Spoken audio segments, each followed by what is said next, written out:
Económico y Social de Naciones Unidas.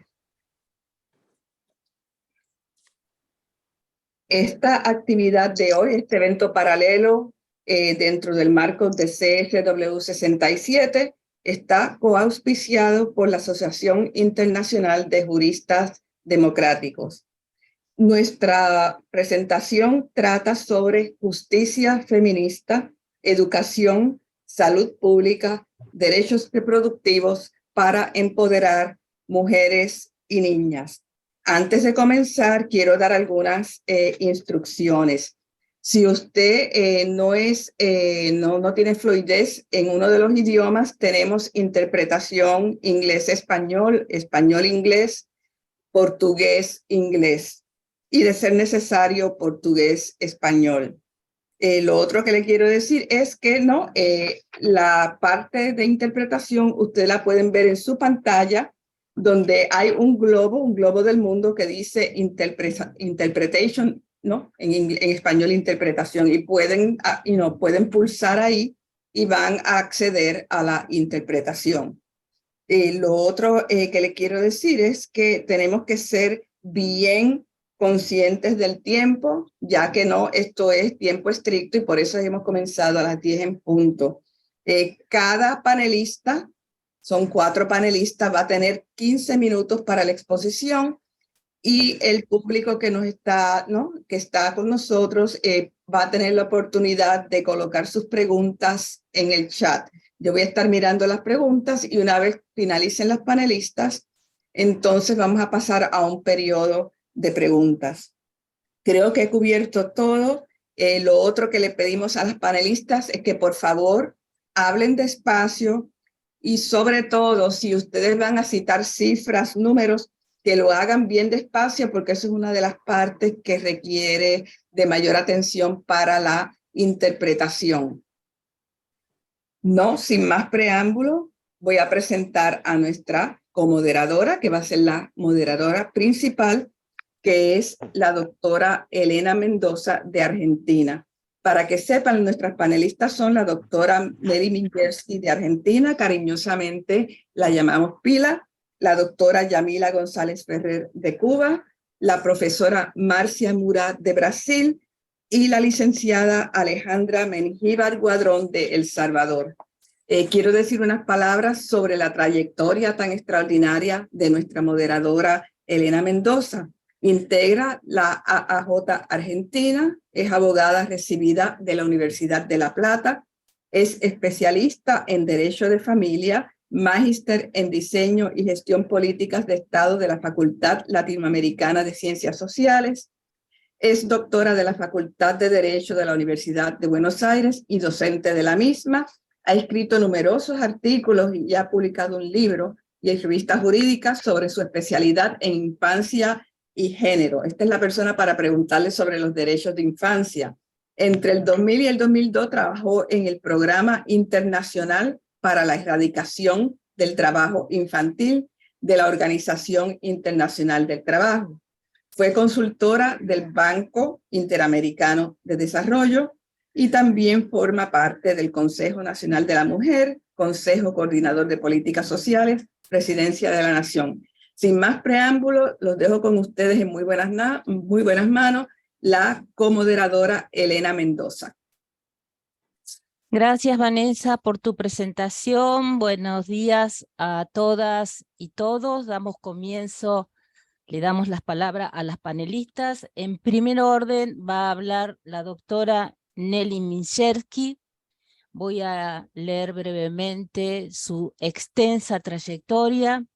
La doctora Mingersky es integrante del Consejo Consultivo de la Asociación Americana de Juristas de la rama argentina, profesora de la Facultad de Derecho de la Universidad de Buenos Aires, directora de distintos cursos de posgrado sobre derechos sexuales y reproductivos, sobre la interrupción voluntaria del embarazo, y ha disertado en distintas facultades de la Universidad de Buenos Aires y de otras universidades nacionales de la Argentina. Ha participado en la redacción del Código Civil y Comercial argentino y en la redacción de numerosos proyectos de ley relativos al derecho de familia, con perspectiva de género, entre ellas la del matrimonio igualitario. Participó en la discusión parlamentaria sobre el proyecto de ley sobre interrupción voluntaria del embarazo de la Campaña Nacional por el Derecho al Aborto. Su participación en los temas de género tiene una larga trayectoria, ya que participó en una de las primeras conferencias de CEDAW en Nairobi. La doctora Mizerki se va a referir a la lucha por los derechos reproductivos como camino a una autonomía plena. Estimada doctora Mizerki, tiene el uso de la palabra. Bueno, muchas gracias por esta participación, esta invitación. Es un honor para mí compartir con compañeras de la Patria Grande este panel. Como tenemos poco tiempo, voy a tratar de ceñirme al mismo y quiero decir lo siguiente. Me voy a referir fundamentalmente a la experiencia argentina. Primero que todo, voy a reflexionar muy rápidamente sobre qué es autonomía. Porque la palabra autonomía, referida a la lucha de las mujeres, ha sido subestimada y como mala prensa. ¿Qué es esto de la autonomía?, nos decían. ¿Qué quieren decir las mujeres con la autonomía de su propio cuerpo? Y autonomía es mucho más que eso. Es autonomía sobre mi propio cuerpo, sobre mí como ser humano.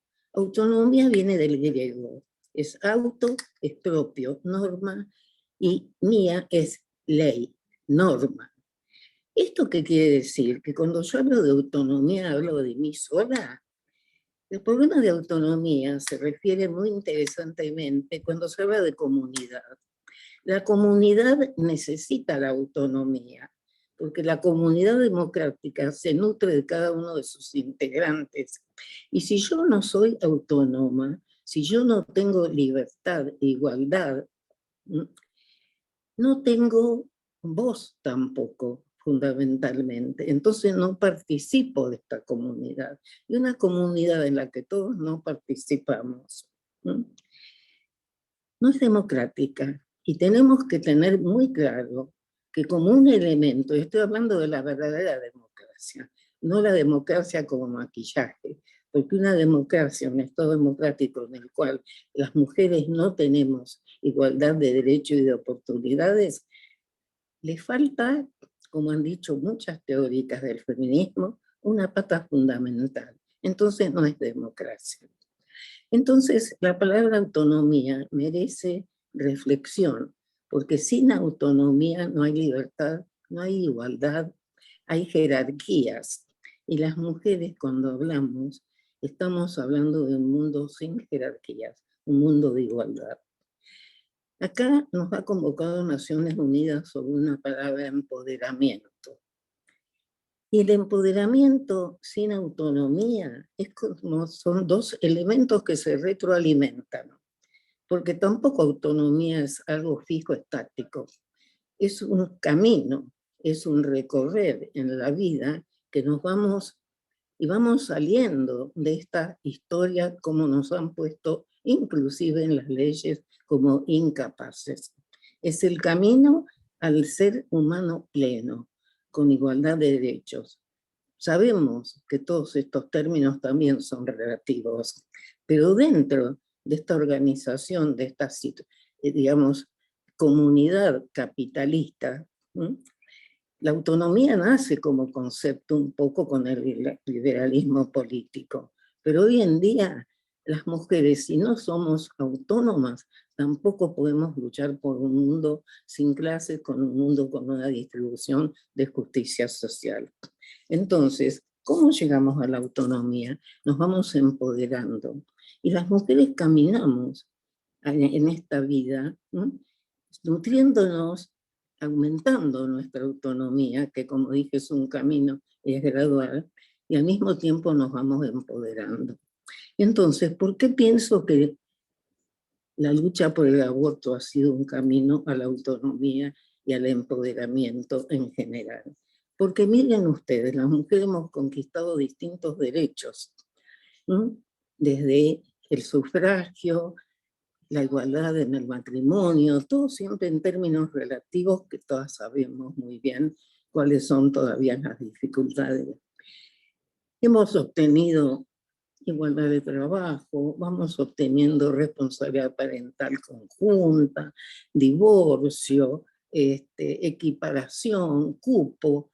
Pudimos votar y después nos dimos cuenta que no, nadie nos decía que no podíamos votar, pero tuvimos que recurrir a las leyes de discriminación positiva, al cupo. Fuimos logrando. ¿Y por qué razón no lográbamos la libertad reproductiva, salir y separar el derecho al goce de la reproducción? Qué pequeño motivo, qué pequeña situación de falta de capacidad.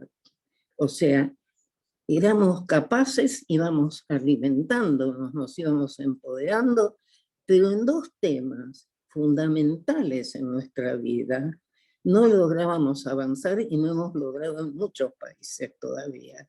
Y todavía todo este empoderamiento tiene que seguir respetando, o casualidad, las piedras basales en las que se ha constituido y se ha construido este patriarcado capitalista neoliberal cada vez con más ensañamiento. Y esas piedras basales son los cuidados y el aborto, nada más ni nada menos que eso.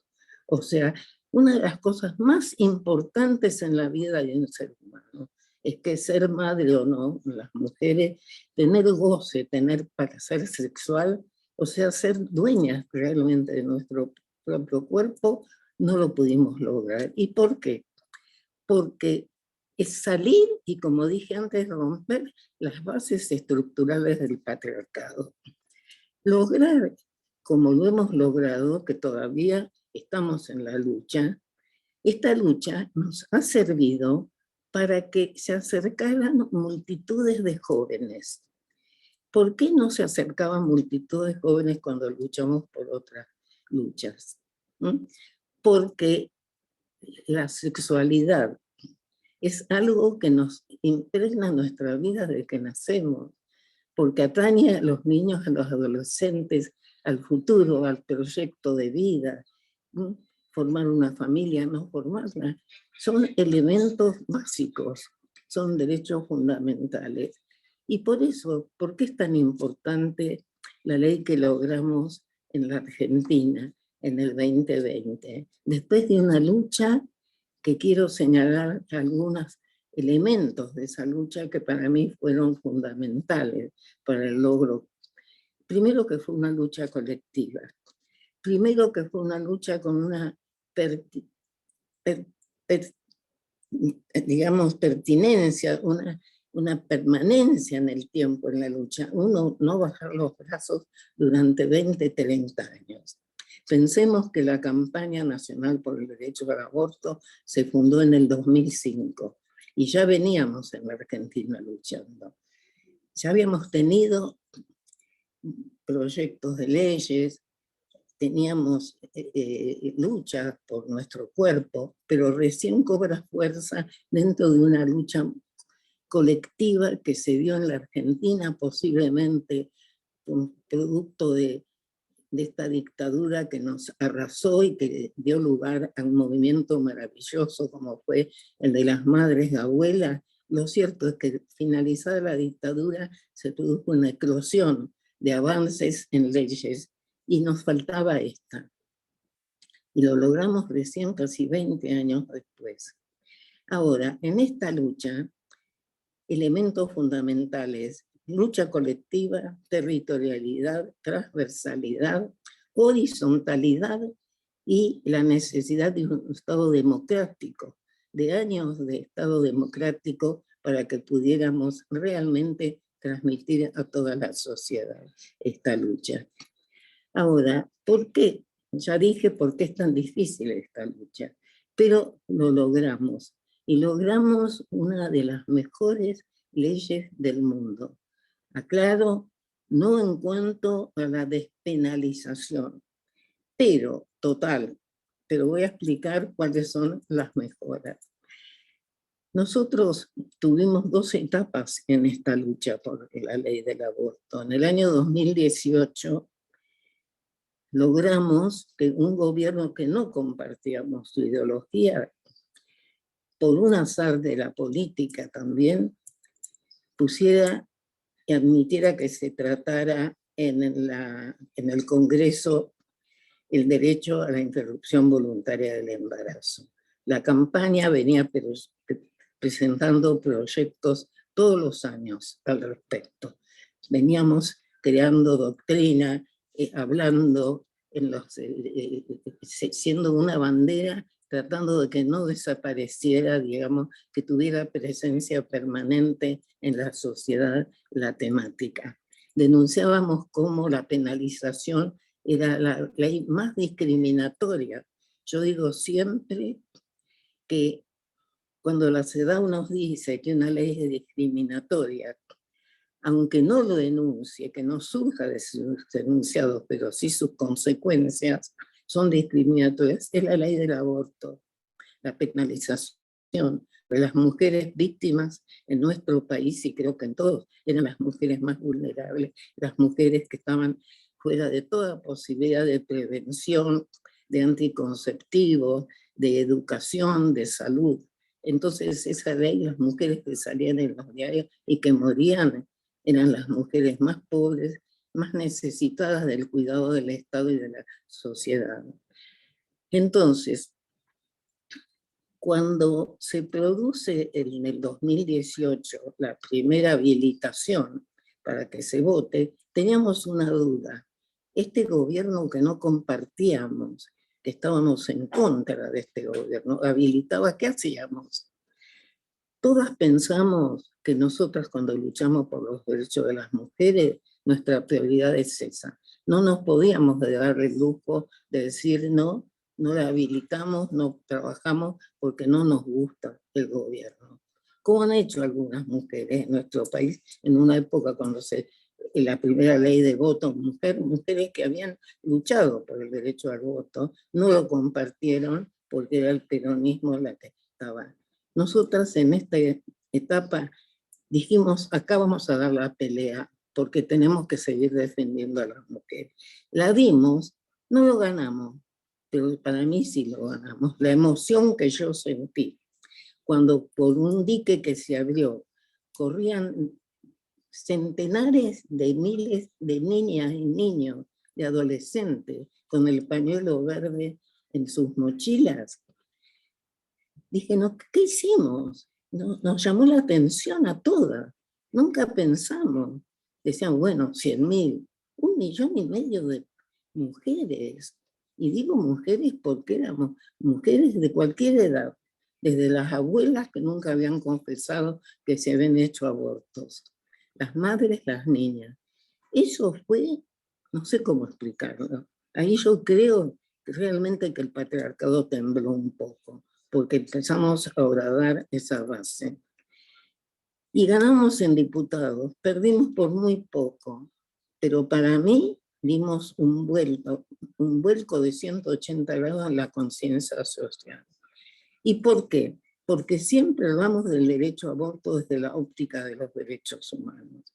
La conciencia social que se creó en la Argentina, en un sector muy amplio de la población, de qué son los derechos humanos, después de la dictadura es muy importante. Y yo creo que eso hizo que en el 2018 los chicos de escuela secundaria tomaran escuela, reclamaran por la educación sexual integral, nos invitaran. Yo, una mujer muy mayor ya en esta época, he hablado en una escuela con 200, 300 niños, adolescentes, con todo respeto. Sacamos de lo amarillo la sexualidad. Me preguntaban a mí si yo había abortado.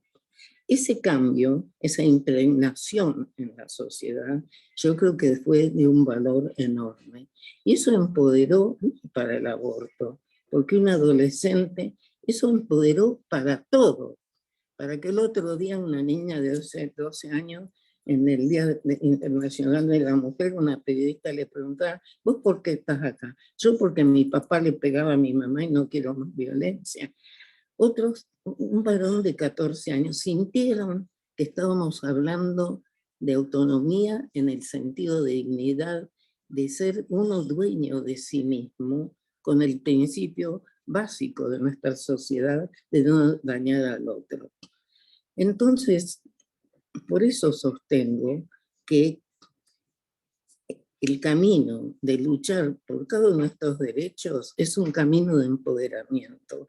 Y cuando se transmite de que estamos en esto porque lo que queremos es una sociedad mejor, estamos en lo cierto. Rápidamente, ¿por qué pienso que esta ley que hemos obtenido 27610 es una ley que incluye por su texto, el texto ustedes lo pueden leer, pero tiene elementos fundamentales, considera a la mujer como un ser humano autónomo, digno, capaz. Nos habla de todos los verbos son informar, requerir, autorizar. Todo esto, la mujer es el sujeto activo, no es más ya el equipo médico. Derecho a la confidencialidad. Basta de secreto, el secreto médico prima el derecho a la intimidad de la mujer sobre el derecho, el secreto frente, como era antes y como es todavía, que seguimos luchando. Es una ley que ordena la gratuidad, ordena, está en el POM, o sea, todas las instituciones de salud públicas o privadas están obligadas. Está la gratuidad, la objeción de conciencia está, pero muy limitada.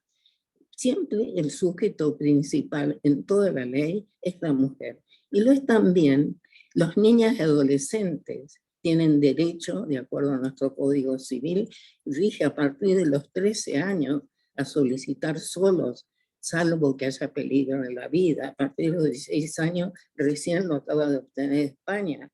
La Argentina ya lo tiene, el derecho total a solo y sola requerir la interrupción voluntaria. Conservó elementos penales, pero en tal forma que cuando no hay peligro en la salud y no hay, digamos, peligro no hay violación, si se hace un aborto, porque aclaro que el aborto habilitado es hasta las 14 semanas, la mujer puede ser condenada, pero de 3 meses a 1 año que es escarcelable.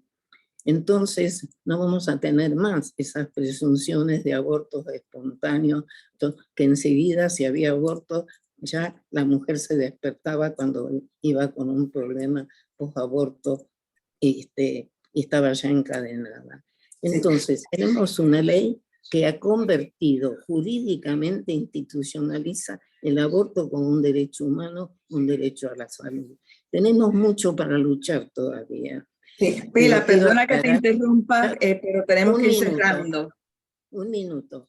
Quiero decir que jurídicamente se iniciaron 34 acciones de distinto tipo, 32 ya no existen, quedan 2 en la Cámara por un problema de legitimación, que nos falta porque la lucha por el aborto, y no voy a hablar más de esto, Roe Wade es un ejemplo de que esta lucha es diaria y permanente. Tenemos que luchar porque simplemente, por suerte, tenemos un Estado que nos escuchó para la ley y por ahora el Ministerio de Salud nos escucha para, ya se están fabricando mifepristona y misoprostol en el país. O sea, este efecto de la ley de aborto nos ha empoderado a las mujeres, no solamente para el aborto, sino para seguir luchando por todos nuestros derechos. Muchas gracias y disculpen si me extendí en el tiempo. Muchas gracias, doctora Minchersky. Continúa en el uso de la palabra la doctora Yamila González Ferrer, del querido pueblo cubano. Voy a leer brevemente los antecedentes de la doctora. La doctora fue electa como miembro del Comité para la Eliminación de todas las formas de discriminación contra la mujer de la Organización de Naciones Unidas para el periodo 2023-2026. Es miembro del Consejo Consultivo de la Asociación Americana de Juristas. Es vicepresidenta de la Unión Nacional de Juristas de Cuba, miembro del Comité Nacional de la Federación de Mujeres Cubanas y profesora en la Universidad de La Habana. Ha coordinado las ediciones de las conferencias internacionales Mujer, Género y Derecho de Familia. Coordinadora del proyecto Justicia en clave de género, garantía de igualdad entre mujeres y hombres. Vicepresidenta de la Directiva Nacional de la Sociedad Cubana de Derecho Civil y Familia de la Universidad de Cuba. Entre otras responsabilidades, es miembro de la Sociedad Cubana de Derecho Procesal, Unión Nacional de Juristas de Cuba y del Consejo Editorial de la Revista Cubana de Derecho. Además se desempeña como mediadora familiar. Es colaboradora en materia jurídica del Centro Nacional de Educación Sexual. La doctora Yamila González Ferrer expondrá sobre educación en temas de género, salud pública y derechos reproductivos en el marco del nuevo Código de las Familias de Cuba. Adelante, doctora Ferrer. Y muchísimas gracias por esta oportunidad de participar en este panel y realmente me siento muy honrada y quiero de inicio transmitir un saludo muy especial a la doctora Nelly Minyersky, la que ha sido un referente nuestro durante tantísimos años y que ahora de verdad que me siento muy feliz de escucharla y sentirla con esa vitalidad de siempre tan combativa y comprometida. Entonces, bueno, me quiero referir brevemente y bueno, les pido que me llamen la atención cuando ya esté cercano el momento de terminar a la experiencia que hemos tenido en la discusión, aprobación del nuevo Código de las Familias cubano y particularizar obviamente en los temas vinculados a los derechos sexuales y reproductivos. Este ha sido un proceso realmente muy profundo, ha sido un proceso muy intenso y si bien no me puedo extender demasiado para explicar cómo se ha producido, sí quiero ubicarlo en que a partir de la aprobación de la Constitución de la República de 2019, donde se incorporaron elementos importantísimos vinculados al derecho familiar en sentido amplio, pero también a los aspectos vinculados a la igualdad y no discriminación, y donde, como decía la profesora Minyersky, la dignidad humana ha sido el centro de esas reformas. La Constitución cubana tiene un artículo 40 donde se destaca precisamente que el centro de los principios y de todos los derechos, garantías de los ciudadanos y ciudadanas cubanos está en el valor central de la dignidad humana. Yo creo que eso es muy importante. Otro elemento que también siempre destaco.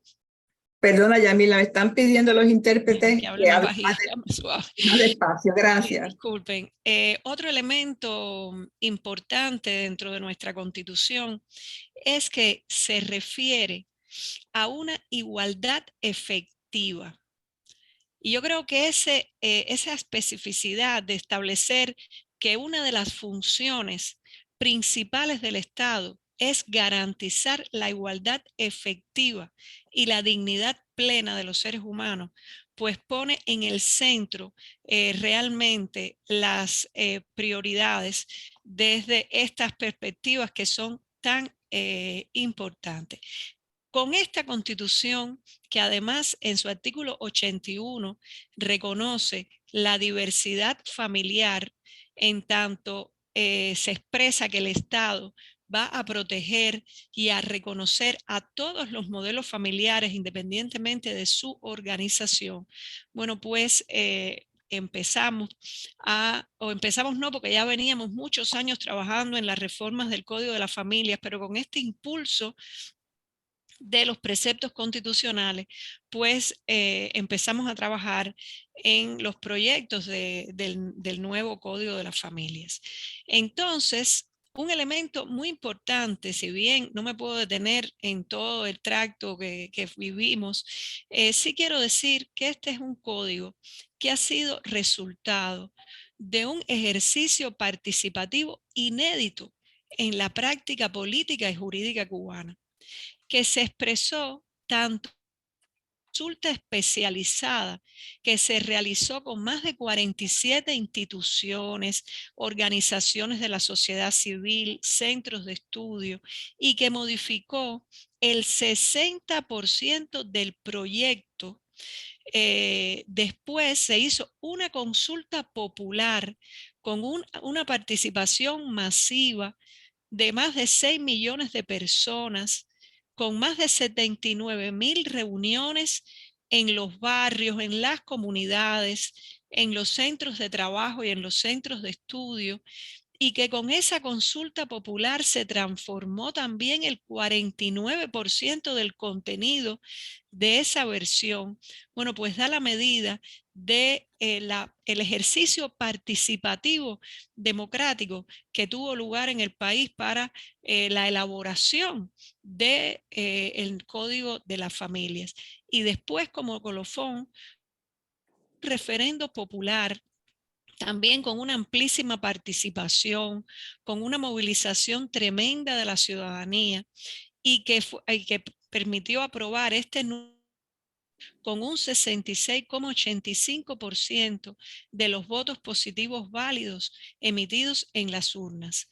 Por lo tanto, decimos que el código es una obra colectiva, legitimada con la participación de la sociedad y por la mayoría del pueblo, y que integra lo más avanzado de la doctrina jurídica, la mirada multidisciplinar y la sabiduría popular.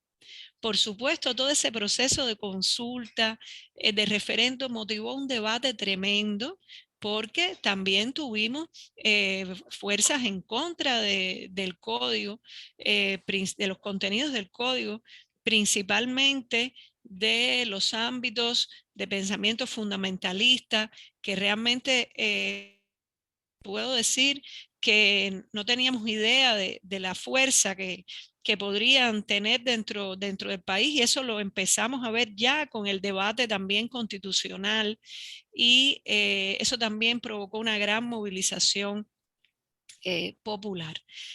Por lo tanto, nos sentimos, ya les digo, de esta manera en que se aprobó el código, bueno, muy satisfechos por el nivel de participación que tuvo.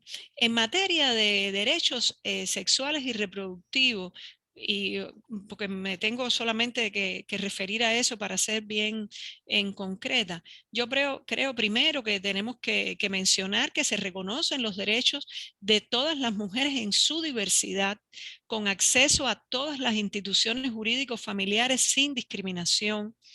Se destierra un lenguaje sexista, se defiende el uso de un lenguaje inclusivo como expresión de la dignidad humana, al excluir el binarismo y la mirada únicamente biologicista de las relaciones familiares y destacar el afecto como eje central de los vínculos familiares.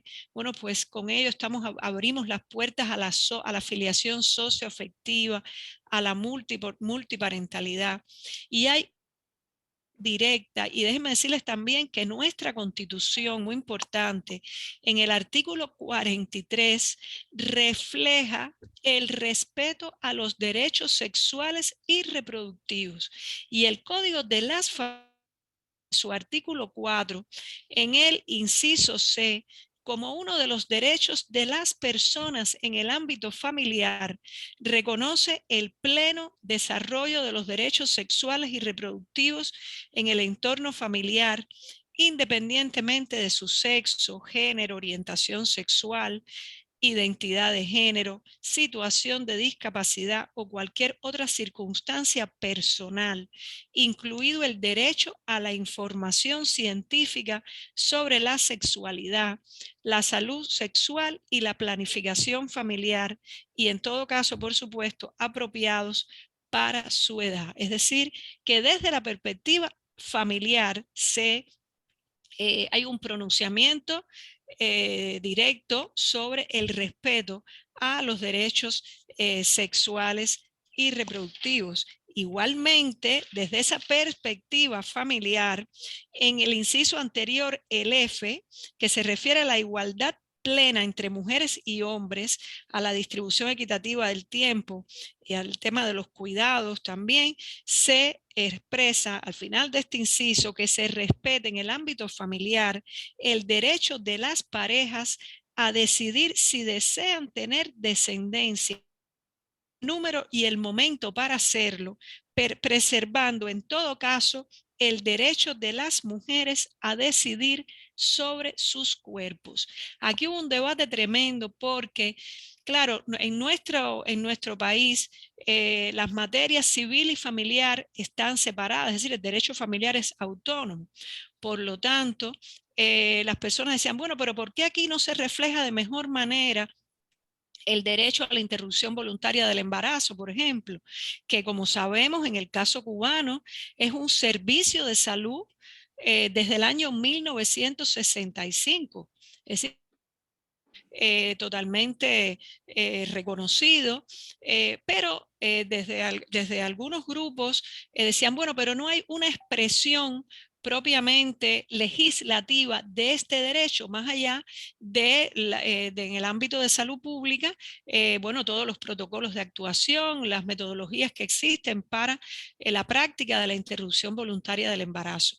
A partir de todos esos criterios, bueno, se incluye en sentido general en la Constitución el tema de los derechos sexuales y reproductivos, se incorpora en el Código de las Familias desde esta perspectiva, repito, pero les puedo adelantar que ahora en este minuto que se está discutiendo la Ley de Salud Pública y que ya está en el debate popular, en las consultas que se realizan a los diferentes sectores, etcétera, ya se incorpora como derechos dentro de las personas en el ámbito de la salud pública, el desarrollar una sexualidad de forma saludable, sin ningún tipo de abuso, coerción, violencia o discriminación, acceder a la información y a los métodos para la anticoncepción y la interrupción voluntaria del embarazo y recurrir al tratamiento de la infertilidad y a procrear mediante el uso de técnicas de reproducción humana asistida. Esto les estoy hablando de lo que está incluido hoy en este proyecto de ley de salud pública. Por lo tanto, estamos viendo que en sentido general tenemos un pronunciamiento constitucional, un pronunciamiento desde lo familiar y ahora con esta ley de salud pública vamos a tenerlo desde la perspectiva de los derechos en el ámbito de la salud pública de todas las personas. Yo creo que va como blindando desde el punto de vista jurídico toda esta perspectiva. Otros elementos que me gustaría plantearles vinculados a este tema, por ejemplo, están en la autorización, en que se autoriza en el código la entrega de la hija o el hijo al momento de nacer en la institución de salud sin que sea considerado un delito de abandono. Otro tema muy importante que fue de los más debatidos en las consultas populares fue el de autorizar la gestación solidaria. Y realmente nosotros recibimos llamadas, incluso preocupaciones muy legítimas de compañeras feministas de diferentes partes del mundo, de que si significaba que Cuba se estuviera abriendo al alquiler de vientres y todas esas cuestiones que por supuesto para nada están en el espíritu y en el contenido directo de lo que se ha establecido para la gestación solidaria. Y porque esta es vamos a decir, la figura jurídica precisamente para evitar tanto la explotación del cuerpo de las mujeres como la trata de niños y niñas a partir de estas prácticas, bueno, pues se han establecido estrictos controles que impiden violar estos principios de altruismo y solidaridad con los que se ha concebido y que incluso alcanzan la responsabilidad penal para quienes intenten explotar el cuerpo de las mujeres a través de su mercantilización. Hay que recordar que Cuba en el Código Penal tiene un delito desde hace mucho tiempo de aborto ilícito y que se refiere únicamente a cuando el aborto es practicado fuera de las normas establecidas en el país para hacerlo. Bueno, ahora en el nuevo Código Penal que se aprobó en mayo de este año y que entró en vigor en diciembre del pasado, disculpe, en mayo del pasado año y en diciembre del pasado año entró en vigor, bueno, se incorporan delitos vinculados a los temas de la reproducción asistida. Y bueno, resaltamos aquí que ya se aprobó por el Ministerio de Salud Pública una resolución que aprueba el reglamento de la reproducción asistida en seres humanos y que constituye una norma complementaria fundamental del Código para, es decir, desarrollar todos estos aspectos que ya les venía comentando. Es decir, que esta es una figura que tiene un control legal importante, un control médico, un control judicial, porque solo puede ser aprobada por el tribunal y tiene un control penal. No voy a explicar mucho Disculpe, más. doctora, 4 Sí. minutos le quedan en el No, uso de la palabra. ya estoy, ya estoy terminando. Otro elemento que quería incluir en este tema también es el de que se elimina el matrimonio adolescente, estableciendo como única edad posible para su formalización los 18 años. Esto, por supuesto, no lo resuelve todo, porque sabemos que en la práctica se dan uniones de adolescentes, pero sin lugar a dudas estamos cerrando las posibilidades para un reconocimiento legal de la misma y bueno, va a contribuir, por supuesto, a disminuir las uniones tempranas y los embarazos adolescentes, pues los estudios demuestran que es el matrimonio una de las vías por las que esto se incrementa. Bueno, voy a dejarlo aquí porque tal vez sea mejor y ya después para el debate, para las preguntas podemos ampliar. Pero bueno, realmente quiero decir que es así, que hemos vivido procesos desde el año 2018 que empezamos a debatir la Constitución hasta esta culminación de la aprobación del Código de Familia de manera muy intensa y que ahora, y con esto cierro, estamos totalmente dirigidas, abocadas a la implementación de nuestro código. Porque no cabe duda que si bien hemos tenido un gran logro jurídico y que el código va a tener una función educativa importante, las mentes no cambiaron del 25 al 26 de septiembre. Y todavía hay muchas personas y también muchos de nuestros profesionales que están imbuidos de un pensamiento que no se corresponde directamente con el contenido del código. Así que estamos en este minuto en todo ese trabajo de capacitación, sensibilización para la implementación y aplicación de nuestro código de las familias. Muchas gracias. Muchas gracias a usted, doctora. Les recuerdo a las panelistas que por favor hablen despacio, así les facilitan la traducción del evento a los traductoras y traductores. Bueno, continúa en el uso de la palabra la profesora Márcia Mura de Brasil. Márcia Mura es lideresa indígena del pueblo Mura, que vive en el río Madeira, desde Rondônia hasta Amazonas, en la selva amazónica.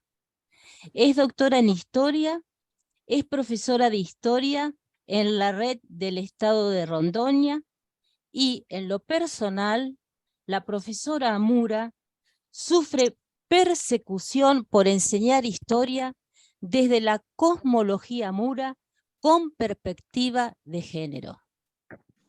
Márcia Mura es autora del libro El espacio recordado, experiencia de vida en huertos de caucho en la Amazonía, y el libro Tejiendo Memorias del Pueblo Mura y otros familiares, además de formar parte de algunas colecciones y haber escrito el folleto Curumien tu Río Machado. Recibió el Premio de Intercambio Cultural del Ministerio de Cultura en el año 2010. Forma parte del colectivo Mura del Instituto Madeira Vivo. Es educadora artística, escritora e investigadora del Núcleo de Estudios en Historia Oral y de un grupo de investigación conformado por mujeres indígenas llamadas Guayracunas, que también trabaja en el movimiento de mujeres de Pindorama y Avillalaya, y practica la pedagogía de afirmación indígena. Disculpe, profesora doctora Marcia Mura, si no he pronunciado bien. La profesora nos va a hablar sobre la política etnocida en la educación. Hablará de la necesidad de la educación en perspectiva indígena, de acuerdo con la cosmología de su pueblo. Superar la subalternidad de los saberes tradicionales por el eurocentrismo. Doctora, tiene el uso de la palabra.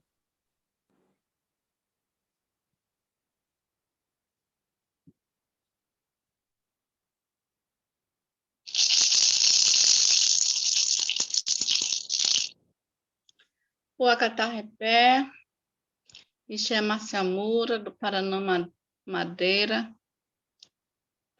Paraná Iruri, que todos estejam, né, em paz, seus espíritos, que na Mantoequi, Tupanacunhã, os ancestrais possam nos fortalecer e conduzir minha fala. Nemeguere as mulheres ancestrais mais antigas, somente porque elas deram suas vidas, que hoje eu estou aqui falando. Agradeço as minhas antepassadas. Eu sou de uma comunidade, moro numa comunidade na margem do Rio Madeira, que é o antigo Iruri, que é o rio que treme, território ancestral Mura. Eu moro para o lado do estado de Rondônia, na Amazônia. Meu povo, ele se encontra no reconhecido, né, oficialmente, a sua existência, somente no estado do Amazonas. Mas a nossa existência está desde Porto Velho, que hoje é capital de Rondônia, até as proximidades do Rio Negro, no Amazonas. Em Altazes, é o maior centro político do povo Mura, e cada município do estado do Amazonas existem Mura em contexto urbano, contexto de comunidade tradicional e contexto de terra indígena demarcada ou em reivindicação. Há 100 anos atrás, no século XVII, nosso povo enfrentou os colonizadores. Foram 100 anos de guerra para impedir a entrada dos colonizadores na Amazônia via Rio Madeira. Hoje, se instaura uma nova guerra contra os Mura, por conta do potássio em Altazes, no Amazonas, e por conta das invasões de nossos territórios em toda a Amazônia. Temos o território Itaparanã, no sul do Amazonas, que está totalmente invadido e a comunidade sofrendo ameaças de suas vidas. Vários territórios atravessados por projetos tidos como desenvolvimentistas, mas que trazem a morte para nós. Eu dedico minha vida fazendo parte do coletivo Mura de Porto Velho, que atua desde Altazes até Rondônia, Altazes Amazonas até Rondônia, na recuperação da memória do povo Mura. Nós aqui do Baixo Madeira, em Rondônia, Porto Velho, estamos sofrendo muito etnocídio, morte cultural.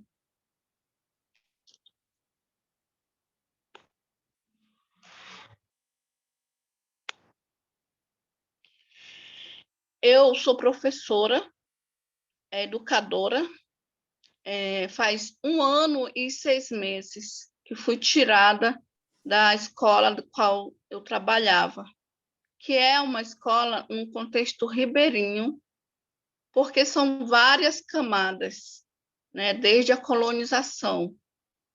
Mas, antes de tudo, o Rio Madeira ele é território ancestral Mura.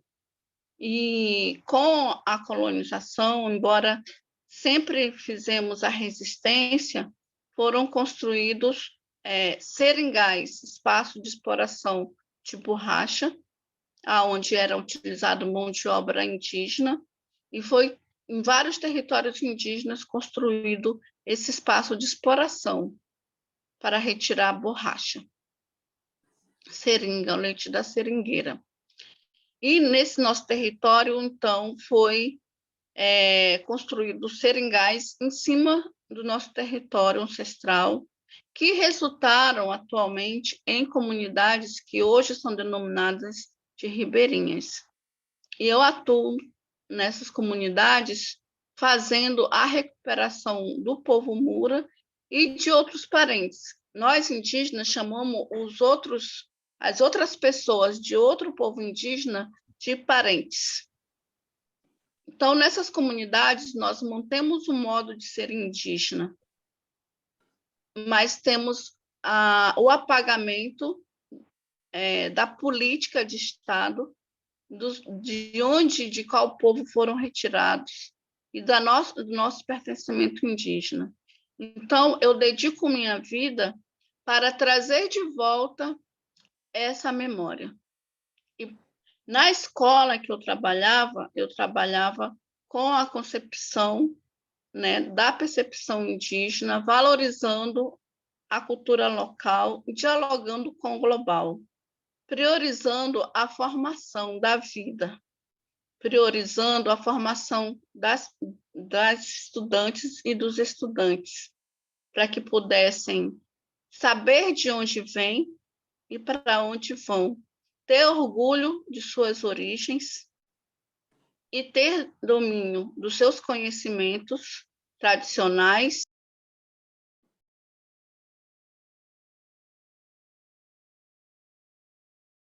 No se le escucha, profesora Mura. Da academia para fortalecer o nosso território. Eu faço parte da organização de mulheres desde a minha comunidade, onde a gente tem um grupo de mulheres que a gente chama Mulheres de Barro, porque nós nos encontramos para trazer de volta os conhecimentos das mulheres ancestrais que faziam panela de barro e que tinham essa relação direta com a terra e com o trabalho de fazer panela de barro e outros artefatos. E nós, então, trabalhamos na comunidade para trazer de volta essa relação com o ambiente inteiro que as nossas avós, nossas bisavós e nossas tataravós trazem ancestralmente para nós. Também, a nível de território pindorama, território de muitas palmeiras, como os Tupinambás chamam, e que eu trago essa concepção. Nós temos a AGI, que é uma associação de mulheres indígenas aqui do estado de Rondônia, e nós temos a nível nacional a AMIGA, que é a articulação de mulheres indígenas a nível nacional. E também faço parte da organização Aracuna, que são mulheres, né, que lutam em defesa do nosso corpo, território e espírito. Porque quando invadem nosso território, invadem nosso corpo e nosso espírito nos tentam. Porque nós somos terra, nós somos semente, nós somos bioma, nós somos o ambiente inteiro. Quando ferem nossos territórios, ferem a nós também, porque somos nosso próprio território. Nessa luta contra o etnocídio, não só eu sou perseguida, mas outras professoras, outras educadoras também são, aqui no Baixo Madeira especificamente, porque lutamos para recuperar nossas memórias e porque lutamos para que nas escolas de Espaço Ribeirinho seja trabalhado a nossa cultura local. A política de embranquecimento no estado de Rondônia é muito grande, mas, no geral, também, em todo o território Pindorama. Nas escolas indígenas, nas aldeias, nos territórios demarcados, muitas escolas não têm estrutura suficiente, muitas escolas não têm ensino médio, onde os jovens, adolescentes, acabam se obrigando a sair do seu território, vir para a cidade, ser utilizado como mão de obra barata, as mulheres principalmente, continuam saindo de seus territórios para serem empregadas domésticas para poder estudar. Continuam sendo exploradas. Porque, embora haja uma lei específica e diferenciada para garantir autonomia para as escolas indígenas, para ter sua própria gestão, ainda é imposto um modelo de educação não indígena. Nós, indígenas, não estamos só em territórios demarcados, nós também estamos em territórios que são nossos territórios, mas que estão sobrepostos por cidade, por comunidades ribeirinhas. E nosso corpo, nosso espírito está nesses territórios. Também fazemos parte dele. Nós temos uma articulação das mulheres Mura em diferentes contextos. Contexto de cidade, contexto de comunidades tradicionais e contextos de territórios demarcados ou em reivindicação. E enquanto uma mulher que faz parte de todos esses contextos, eu trago essa realidade nossa das mulheres de que precisamos ter garantido nossos direitos em todos os aspectos, na saúde, na educação, na defesa do nosso território. Não queremos mais que nossos territórios, corpos e espíritos sejam violados. Todos os dias, mulheres indígenas são estupradas e são violentadas por invasores de nossos territórios, principalmente invasores ligados à mineração e à exploração de madeira nos nossos territórios. E é preciso visibilizar também a realidade das mulheres indígenas que estão na cidade e que estão nas comunidades ribeirinhas extrativistas, que, desde quando fazem parte desses territórios que o Estado não reconhece como a presença indígena, nós somos ainda mais invisibilizadas e violentadas. Nós precisamos de uma política de saúde que valorize nossos conhecimentos tradicionais e valorize as nossas parteiras, tanto em diferentes contextos, seja no território demarcado e seja fora desses territórios. Porque as mulheres que estão nas comunidades ribeirinhas extrativistas, que são curandeiras, que são bezedeiras, que são parteiras, são criminalizadas quando praticam seus conhecimentos. Nós não Estimada podemos, profesora Mura, quedan 5 minutos para el uso de la palabra. nós não temos mais direito de fazer o parto das nossas crianças nos nossos territórios. E quando vamos para a maternidade, sofremos violências obstétricas. E nós que estamos em contextos não demarcados nos territórios, somos impedidas até de colocar o nome do nosso povo nos nossos filhos. Mas eu quero aqui, por último, chamar a atenção para esse etnocídio que nós estamos sofrendo, que é um epistemicídio também, que está sendo cometido nas escolas do Baixo Madeira, em Rondônia, onde os nossos conhecimentos, que são epistemologias para pensar, são negados, são renegados, são discriminados. E isso também é etnocídio, porque não nos considera, não considera nossos conhecimentos, nossos saberes e nossa existência e nosso direito de nos afirmarmos como indígena. Faz 1 ano e 6 meses que eu luto para voltar para a minha escola, que eu trabalhava na minha comunidade, mas não estou sendo permitida pela Secretaria de Educação e mesmo pelo próprio Estado, que essa secretaria representa. Eu peço justiça, porque eu quero voltar para a minha comunidade e quero estar com meus parentes, com meus familiares, fazer meus roçados tradicionais e ter o direito de educar as minhas crianças, as crianças da comunidade, trazendo a valorização da nossa cultura. Né, Meguera?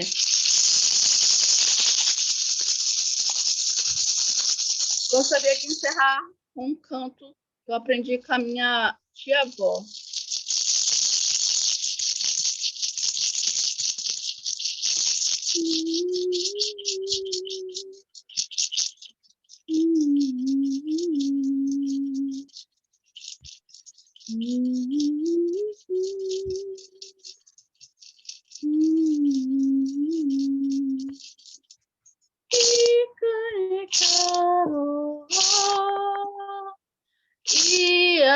Popô,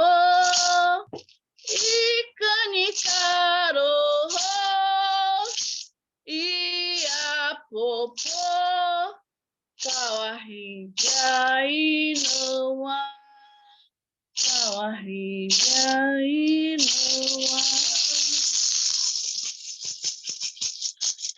Esse canto eu aprendi com a minha tia-avó, ela é dessa comunidade aonde eu faço parte e da onde eu estou sendo impedida de viver. E ela é a minha principal aliada, né? Ela que cedeu um espaço para a gente construir nossa maloquinha.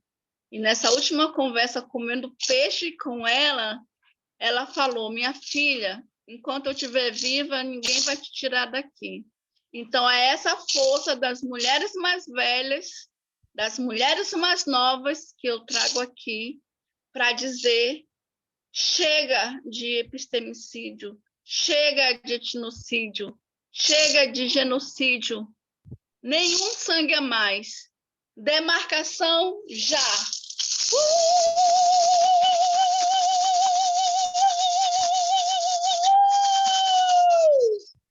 Deixo aqui o meu grito Mura, grito de resistência.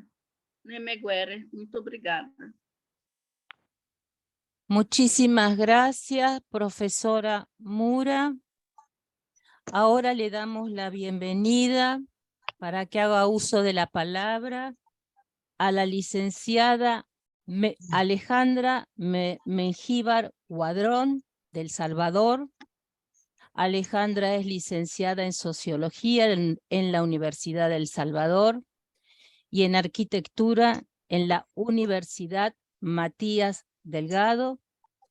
También es egresada de la Escuela Centroamericana de Liderazgo Político LGBT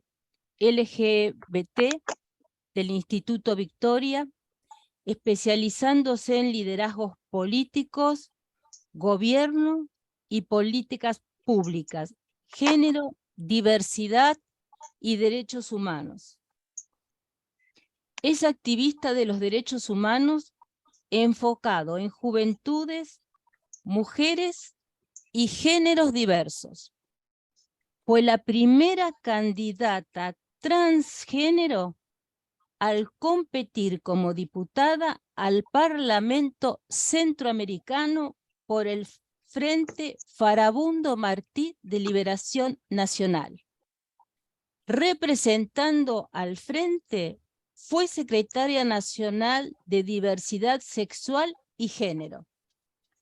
Se destacó en la Secretaría General de la Alianza Latinoamericana de Izquierdas Diversas y Secretaría de la Comisión de Diversidad Sexual de la COPAL. Hará uso de la palabra y se referirá al tema Salud Sexual y Reproductiva, la tarea pendiente para las mujeres de la disidencia sexual. Bienvenida, Alejandra. Buenos días a todas y a todos los presentes. Es un gusto para mí poder compartir un poco sobre este análisis que sea una construcción colectiva. Creo que es importante partir del hecho de la diferencia en el marco de la desigualdad, no solo en el marco de las mujeres per se, desde la heterosexualidad, sino también desde las diferencias que nos atraviesan en identidades, en orientaciones y en otros aspectos que tienen que ver con quién somos, cómo nos identificamos. Y creo que voy a hacer enlace a lo que decía la doctora Nelly al principio sobre la importancia de destacar la autonomía del cuerpo, pero cuando hablamos de la autonomía, también hablar sobre que el cuerpo es un instrumento político y que partiendo de ese instrumento político, cuando entendemos que es también una herramienta para transformar el sistema, entendemos que hay la necesidad de cambiar la visión de la atención integral, de la atención en salud homonormada, neoliberal, clasista hasta ciertos sentidos, para transformarla en una visión integral, diversificada, popular, de calidad, asequible y accesible, porque el hecho de que existan ahora en día el tema de la salud sexual y reproductiva, tenemos que poner en el tintero o sobre la mesa cuán difícil es para las mujeres acercarse al sistema de salud para hablar sobre derechos sexuales y reproductivos en la ciudad y la diferencia que hay para las mujeres en las zonas rurales. Y si a eso agregamos también que esta es una mujer rural, pero que es de la disidencia sexual, es decir, o es lesbiana, o es todavía más complicado aún, es una persona trans que en su país no tiene el reconocimiento a la identidad, a quien es, no existen marcos jurídicos que le protejan. Estamos hablando de que existe, más allá de una desigualdad, existe una gran brecha de atención en salud. De acuerdo a la Red Latinoamericana de Personas Trans de América Latina y del Caribe, la expectativa de vida de las mujeres trans es de 35 años. Si a eso agregamos que la mayoría el 95%, de acuerdo a los informes que estas organizaciones entregan anualmente, entre el 90 y el 95% de las mujeres trans logra acceder al sistema educativo. Estamos hablando de que solo el 5% puede acceder a formarse académicamente, lo que le permite conocer o lo que le permite acceder a una mejora en su calidad de vida. Por otro lado, si ustedes revisan o si revisamos en conjunto el consenso de Montevideo en CEPAL, estamos hablando de que solo de la región de América Latina solo hay 22 países que tienen instrumentos sobre salud sexual y reproductiva. Esto es de acuerdo a los datos que están en la CEPAL. Y hay 160 políticas e instrumentos, pero habría que cuestionarnos si estas políticas o instrumentos son diferenciados, tienen especialización en la atención para las personas sexodisidentes. Es decir, hablamos de programas y procesos que tengan que ver con la terapia de reemplazo hormonal.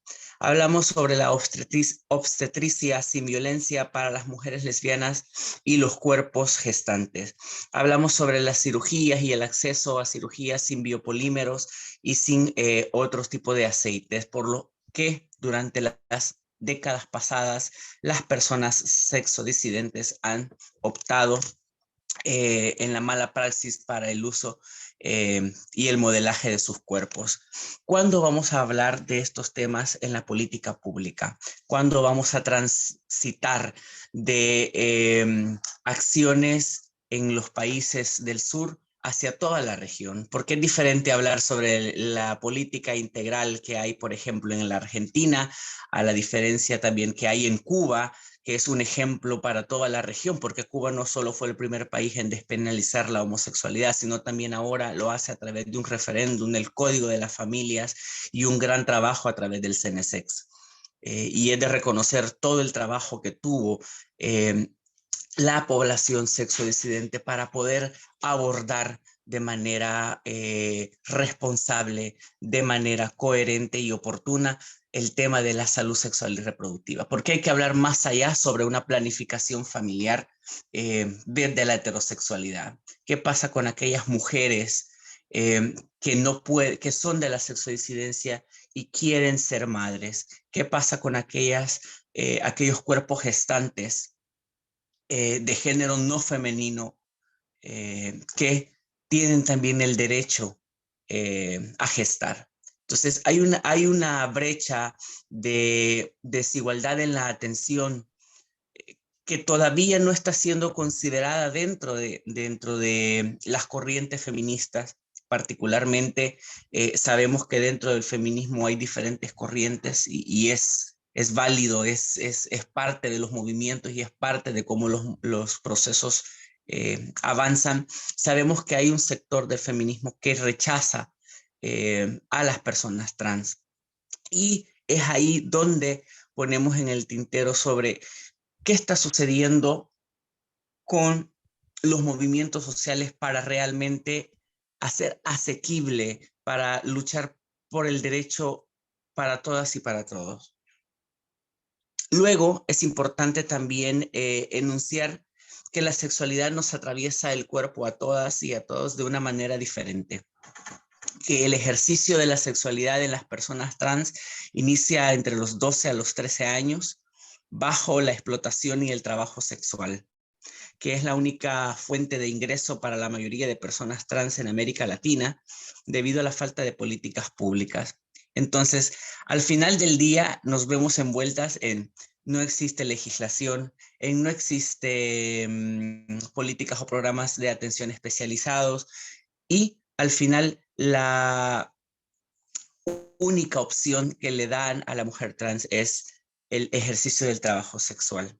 Entonces, si vamos a hablar de salud sexual y reproductiva, ¿cómo estamos garantizando que las mujeres trans que tienen esta única opción como ingreso per cápita, como forma de vida, también tengan garantizada la prevención de infecciones de transmisión sexual, que tengan mejores programas para poder reducir los índices de prevalencia de acuerdo a los índices o indicadores de los programas de VIH a nivel de cada país. ¿Qué estamos haciendo para poder, como países, garantizar y transformar la realidad de este sector poblacional que no solo está ahí en el olvido, sino que también está aislado de la participación en la toma de decisiones?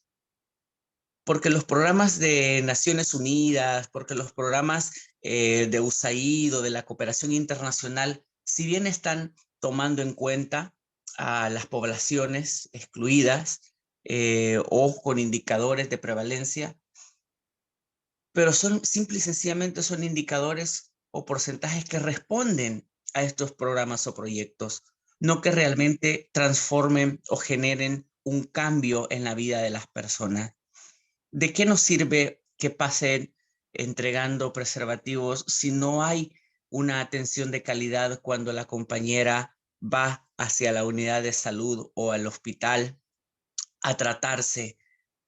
¿Qué estamos haciendo en cuanto a los medios de comunicación para sensibilizar dentro de la institucionalidad pública la atención a las mujeres trans en el sistema de salud, a las mujeres lesbianas o aquellas parejas homoparentales de madres que han decidido hacer una inseminación para poder construir una familia diferente? Y eso es lo que nos tiene que llamar la atención sobre la salud sexual y reproductiva diferenciada. No podemos tratar de una misma manera a una mujer heterosexual joven que a una mujer adulta mayor.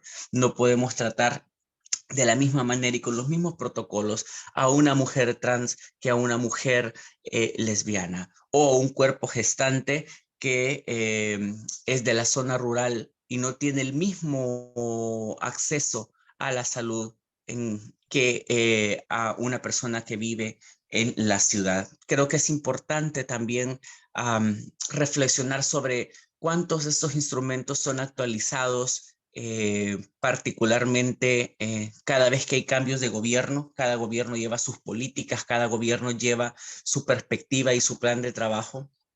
Pero cómo nosotros desde afuera, desde sociedad civil o desde los espacios que participamos, tomamos parte para analizar, para cuestionar, para hacer incidencia y transformar esta falta de atención integral a las personas sexodisidentes. La falta de políticas públicas nos lleva a la reflexión de qué estamos haciendo para aquellos y aquellas que participamos en los instrumentos políticos. Nos hace la reflexión de qué estamos haciendo, sobre todo en aquellos movimientos o partidos políticos que dicen ser progresistas o de izquierda. ¿Estamos en el camino correcto para que todas y todos tengan los derechos y accedan a la justicia social? ¿O es una justicia social exclusiva para ciertos sectores de nuestra población? Es una justicia social enfocada en la salud sexual y reproductiva desde una visión eurocentrista, desde una visión solo para las mujeres como herramientas de reproducción, o realmente estamos hablando de una atención integral para que las mujeres puedan no solo tener el derecho a decidir cuándo quieren tener hijos, si los quieren tener, la cantidad que quieran tener, pero también a decir no y poder decidir sobre sus cuerpos. Es una tarea también pendiente. Es increíble cómo Argentina construyó, por decirlo, o vio nacer a la marea verde que luego se tomó toda América Latina, y cómo toda América Latina ha respondido y ha tratado de estar a la altura. Estas son las generaciones, yo lo sigo insistiendo y lo voy a seguir diciendo cada vez que pueda. Esta es la generación que ya no le tuvo miedo a decir no. Esta es la generación que ya tiene la capacidad de tomar decisiones por sí solas, y es la generación que muchos decimos que es de cristal, pero al contrario, es la generación que no tiene miedo de alzar la voz ante las injusticias. No caigamos en el error del sistema que trata de decirnos que es una generación de cristal que se queja por todo. Al contrario, es una generación que nos está diciendo que lo que nosotros ya venimos construyendo, ellos lo están aprovechando y están luchando para que sea en igualdad de condiciones para todas y para todos. En ese sentido, hago una reflexión final. Debemos de cambiar el discurso de la atención en salud para que sea una atención integral, pero desde una visión popular, en donde la persona, en donde la mujer, en donde el cuerpo gestante se sienta parte, se sienta entendido, no se sienta juzgado, no se sienta señalado, porque vive plenamente su sexualidad. Esa también es una tarea pendiente de los derechos sexuales y reproductivos, vivir la sexualidad plenamente, quitándonos y despojándonos de los prejuicios de este sistema patriarcal neoliberal. Solamente. Muchísimas gracias, licenciada. Muchísimas gracias a todas las expositoras por los brillantes conceptos vertidos. No cabe ninguna duda que nos han dejado pensando y nos han interpelado para futuras discusiones y futuros intercambios. Bueno, hay una serie de preguntas, Vanessa, ¿vos las querés realizar? Sí, cómo no, gracias. Gracias una vez más a todas las panelistas y quiero dar gracias especiales. Está aquí con nosotras la presidenta de la Asociación Internacional de Juristas Democráticos, Jean Meijer, y está también Evelyn Dumayer con nosotros de la AIJD, quien se dedica a elaborar la revista digital de la AIJD, entre otras cosas. Así que quiero saludarlas muy especialmente. Hay varias preguntas. Perdón, Vanessa, ¿puedo decir 2 datos nada más? ¿Cómo no? O después de las preguntas, como quieran. Bueno, hay una pregunta para ti, si quieres vamos a hacer esa. Ok. O sea, ¿considera que podemos trabajar desde la digitalidad para contribuir a mayor difusión sobre los derechos de la mujer y todas las políticas discriminatorias, etcétera? ¿La pregunta es para mí? Sí, para ti. Bueno, voy a aprovechar. Y para las demás también, si quieren pasar. Voy a aprovechar, lógicamente. Primero voy a dar 2 datos o 3 para completar la intervención. Contestarle a la colega del Salvador, diciéndole justamente que en la Argentina, en la ley de 27610 que no tuve, se habla de personas gestantes. O sea que es para cualquier persona, sin interesar su identidad, su sexualidad, o sea, es para todas, somos seres humanos, todos, todas y todes. Y no solo eso, sino que hay un avance, y comparto lo que dice de la juventud, ¿no? Que por eso digo que esta lucha por el aborto, al haber sido una lucha común, en la cual los movimientos LGBT tuvieron una actitud solidaria, porque era un problema de ellas y ellas también. O sea,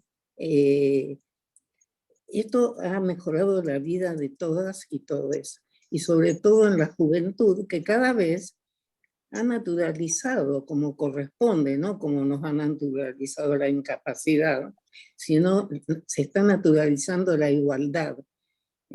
Tanto que recién una psicóloga me decía, ¿cómo no me contaste tal cosa a un paciente que tenía una pareja, supongamos binaria o lo que fuera? Dije, ¿por qué lo voy a contar?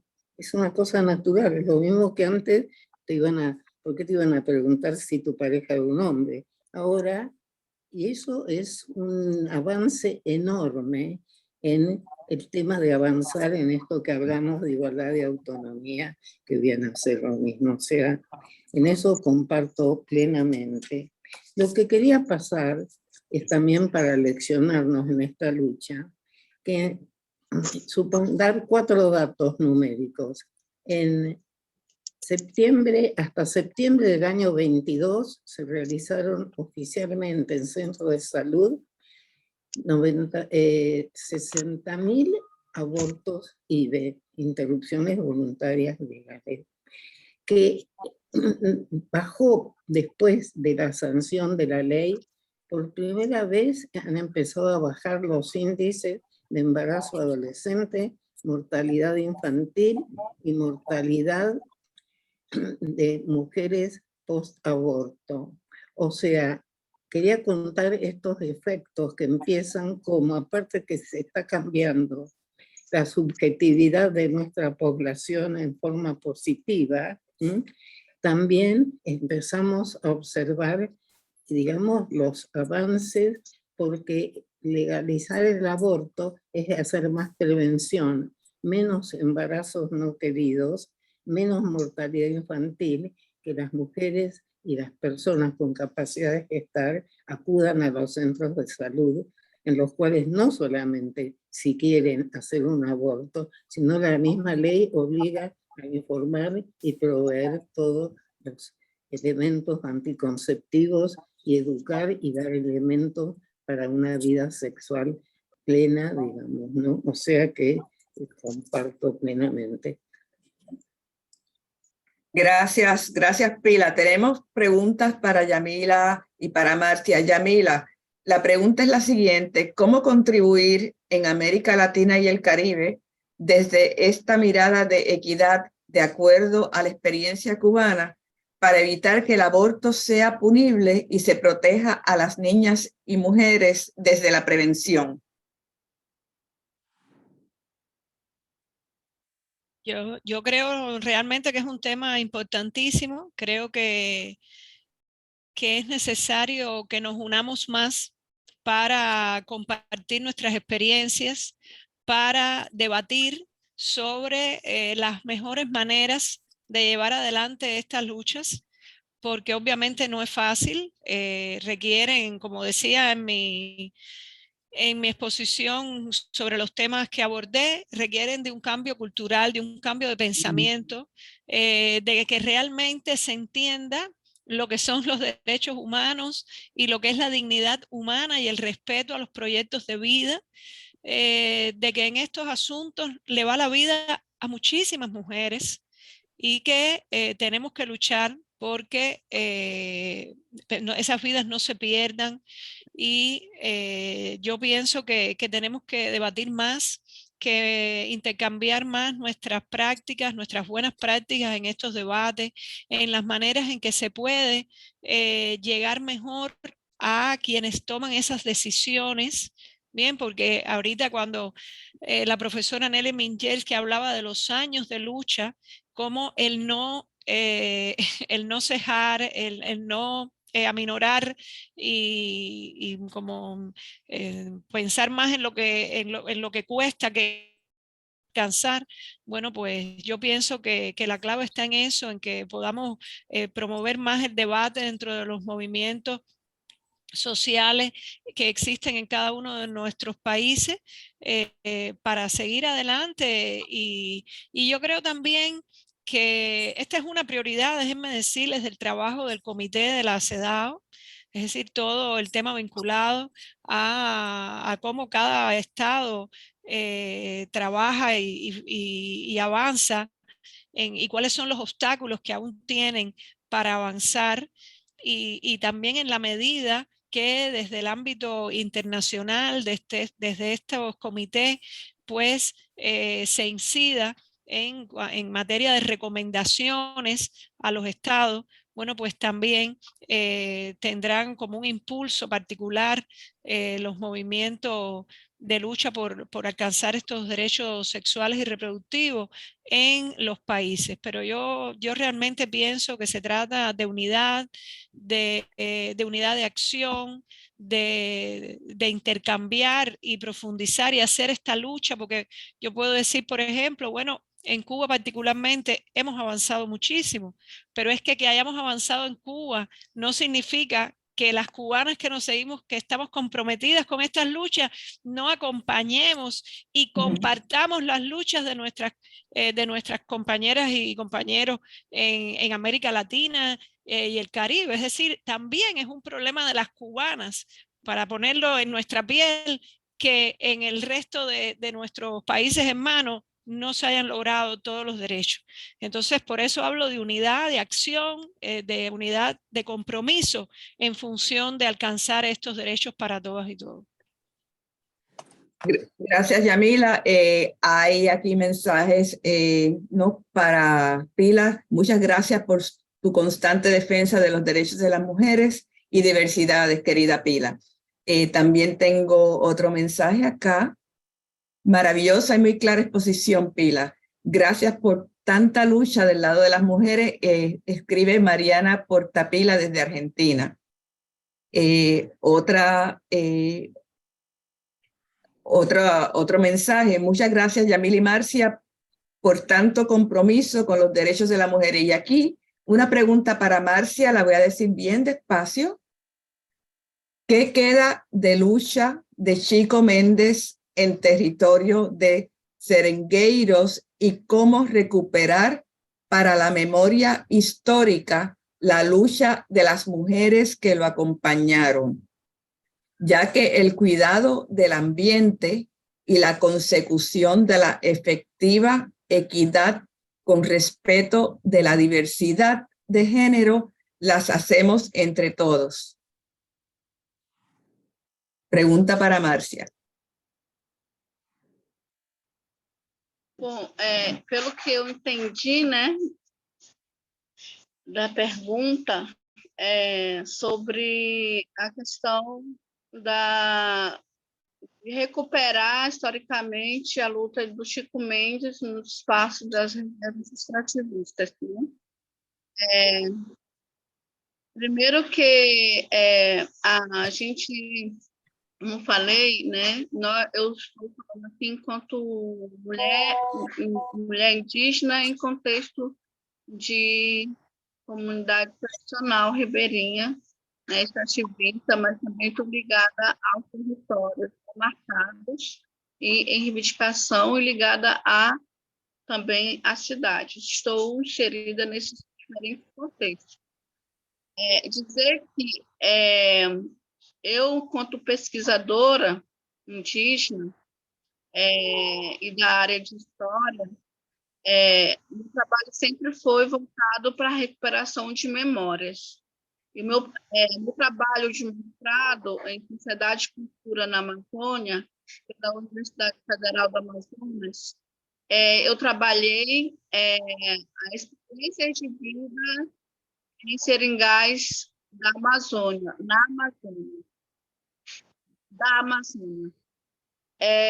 com 4 mulheres. História de vida. Foi minha avó e mais 3 tia-avó. E foi a partir desse trabalho que veio à tona a nossa memória indígena que estava sendo invisibilizada. E, nesse contexto de seringal, nós temos como exemplo o povo Runicuim, que é um povo muito forte, né? Tem uma espiritualidade muito forte também, e muita gente procura o Runicuim hoje para fazer tratamento de cura espiritual. Eles já estavam quase totalmente visibilizados enquanto indígenas.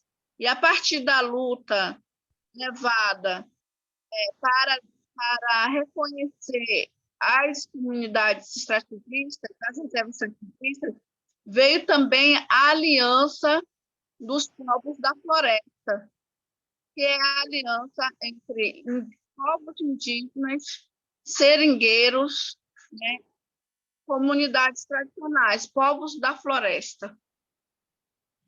E essa luta do Chico Mendes é uma luta que representa, né, a luta em defesa da floresta, defesa dos rios, defesa do ambiente inteiro. Mas é importante também visibilizar a luta das mulheres, né? Esse meu trabalho que eu escrevi na minha dissertação de mestrado traz, né, a participação das mulheres como seringueiras. E essas mulheres são indígenas que foram tiradas dos seus povos e inseridas no espaço de seringal.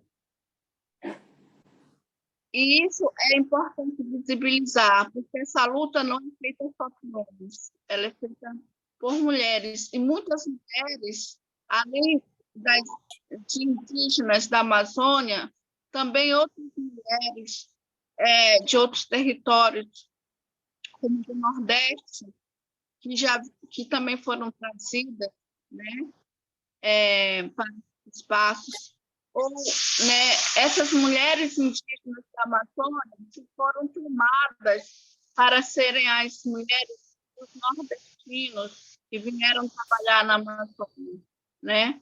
Então, essas mulheres, elas foram tiradas do corpo e passaram a vida inteira silenciadas e exploradas nesses espaços.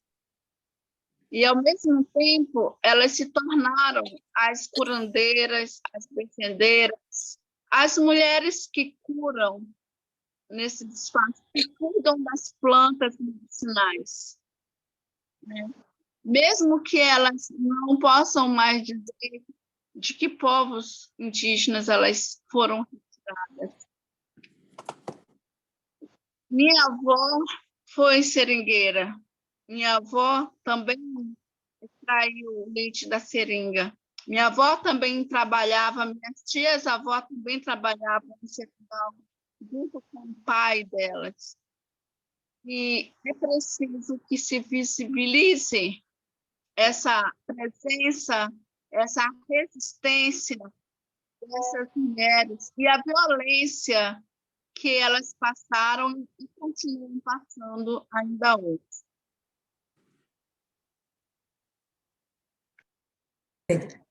Gracias, Marcia, y gracias por traernos esta perspectiva de una educación descolonizadora. Lo agradecemos muchísimo. Yo soy de Puerto Rico y te agradezco muchísimo tu perspectiva de la educación que tome en cuenta la memoria histórica indígena y la descolonización. Hay una pregunta aquí para Aleja. Aleja, ¿qué políticas de incentivo de formación profesional a personas trans, chicas trans, propondrías para que tengan trabajo digno y decente? Bueno, creo que primero tenemos que partir de que exista legislación para el reconocimiento de su identidad. De nada nos serviría tener, o de nada nos sirve tener políticas sobre la inserción laboral en la empresa privada o en el gobierno si no tenemos un reconocimiento a la identidad. ¿Por qué? Porque la identidad, no solo aparte de ser el reconocimiento de quién eres, es la llave de la principal puerta para el reconocimiento a los demás derechos. Tú no puedes acceder a un trabajo solo porque eres una cuota de una política institucional si dentro de esta institución no se te va a garantizar el respeto a la identidad. Porque te van a llamar Aleja, y lo comparto en el caso personal cuando trabajé para el gobierno del FBLN en el Banco de Fomento Agropecuario. Y me llamaba Aleja con los compañeros y compañeras, pero en todo el tema legal y en toda la papelería institucional era el nombre con el que me asentaron cuando nací. Entonces, más allá de tener políticas, primero necesitamos tener legislación. Segundo, partiendo de la legislación, necesitamos garantizar el acceso a la educación integral para las mujeres trans, para que puedan tener una mejora en su calidad de vida. Y teniendo entonces la legislación sobre quién es. Segundo, el acceso a la educación, la mujer trans va a poder tener una nueva oportunidad de acceder hacia cualquier oportunidad laboral. Sin embargo, creo que es importante revisar políticas que garanticen, más allá de un porcentaje, que sean políticas de puertas abiertas, que no discriminen a la persona en razón de su orientación sexual e identidad de género.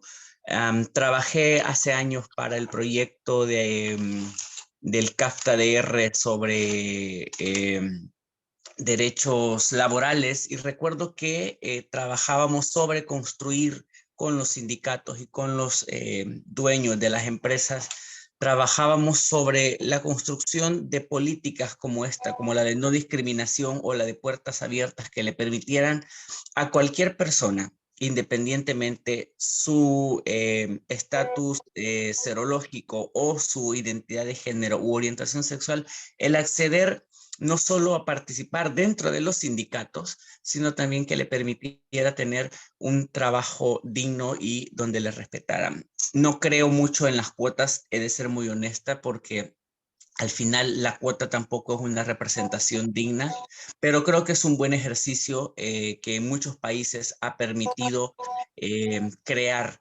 mecanismos que le permiten a las personas trans acceder a un empleo o una mejor calidad de vida. Creo que aparte de las cuotas o programas de puertas abiertas, podría buscarse también en estos países en donde ya existe una legislación avanzada, como en el caso de Cuba, como en el caso de Argentina. Bueno, en Argentina tienen a Alba Rueda en un alto nivel de toma de decisiones. En Cuba está Malú, ahí en el CNC. Entonces, que estas instituciones coordinen a nivel interseccional con las demás instituciones públicas el acceso a las mujeres trans para poder laborar. Actualmente, por ejemplo, la sentencia en Honduras sobre Vicky Hernández ha sido un gran paso que se ha dado ahora con el gobierno de Xiomara. Tiene que demostrar, ¿no? Que realmente estamos en el camino correcto del por qué se dan ese tipo de sentencias, del por qué hay una necesidad de cambiar esta realidad. Ya no podemos seguir siendo la carne de cañón dentro de los espacios. Creo que es importante que hablemos de legislar para transformar la calidad de vida de las personas trans, particularmente. Gracias. Y veo que hay una pregunta en el chat precisamente, ¿no? Sobre el caso ¿no? El caso de Vicky. Esto y ya la contestaste. Hay 3 preguntas más. Voy a empezar para Yamila. Dice, excelente exposición. Me quedo en duda si Cuba avala la gestación solidaria y cómo ven eso los feminismos. Bien, sí, Cuba, es decir, el Código de las Familias incluye la gestación solidaria, pero con una concepción y con una regulación que impide la explotación del cuerpo de las mujeres y la trata de niños y niñas. Como yo decía en mi exposición, tuvimos muchos mensajes preguntando sobre la manera en que estábamos regulando esta figura para no abrir las puertas a estas cuestiones que estoy planteando. Y realmente en todo el proceso de consulta fuimos modificando la regulación de manera tal que se pudiera cerrar, limitar lo más posible. Yo les puedo decir, por ejemplo, que la gestación solidaria, y partimos de una denominación, bien, en primer lugar, que es una gestación, no estamos hablando de una maternidad, y en segundo lugar, de que ese aspecto, ese principio de solidaridad, bien, de altruismo, es decir, no hay posibilidades de ningún tipo de admitir pagos, es decir, retribuciones en lo absoluto. Es una figura que solamente se puede dar en el ámbito de las relaciones familiar o de personas afectivamente cercanas. Yo, por ejemplo, les puedo decir también que la persona gestante, y aquí también fuimos muy cuidadosas con el lenguaje, a partir de lo que estaba comentando Aleja también, en esta regulación fuimos particularmente cuidadosas con el lenguaje, hablamos de personas gestantes, solamente puede serlo por una vez. nunca puede poner su gameto, su óvulo. Es decir, hay determinado, el control médico incluso no va solo a la aptitud física, vamos a decir, biológica que pueda tener esa persona, sino también que tiene que integrar los elementos desde lo emocional, desde lo psicológico. Bien, porque estamos hablando de un ser humano que de manera altruista va a permitir que en su cuerpo se geste o sea, se forme un niño o niña que no es su hijo, bien, sino de las personas comitentes. Entonces hay personas que pueden decir, sí, yo quiero apoyar a mi hermano, a mi hermana en este tema, pero a lo mejor no tengo las condiciones emocionales para ello. Por lo tanto, en la resolución que expliqué, que aprobó el Ministerio de Salud Pública, se establecen todos estos mecanismos para que la evaluación médica sea integral y multidisciplinaria. Bien, tiene que aprobarse esta práctica por el tribunal. Es decir, no hay ninguna posibilidad de que después que se cumplan todos estos controles legales, que son los requisitos que establece el código, los controles médicos con la evaluación multidisciplinaria, se va entonces al tribunal, quien decidirá si procede o no la práctica, y para aplicarla solamente tendrán un año posterior, es decir, en el año siguiente posterior a esa aprobación. Si transcurre más de un año, tiene que iniciarse todo el proceso. Estamos partiendo de la afectividad. En un año pueden ocurrir muchas cosas. O sea, ciertamente hay personas que me dicen, bueno, pero usted no puede en el fondo evitar que una madre y su hija tengan una relación, vamos a decir, mercantil, que dos mejores amigas. Ciertamente. Lo que pasa es que hay un nivel, el hecho de que solo pueda hacerse una vez limita, es decir, que convertir en un negocio esta práctica. Es verdad que puede haber cosas que se escapen, pero estarían a un nivel extremadamente reducido. Y por otro lado, recuerden el control penal. Si esto tiene una connotación, es decir, de que se conoce de que esto ha sido o sea, para lucrar, sencillamente tiene una responsabilidad penal las personas involucradas. Debemos realmente dar de espaldas, porque nos están ocurriendo, el código tiene una particularidad, que es que se ha basado en la realidad cubana, en las necesidades de las familias cubanas. Y nosotros tenemos casos de parejas que han llegado con un hijo o hija producto de una gestación solidaria. Ahí sí no sabemos si ocurrió una...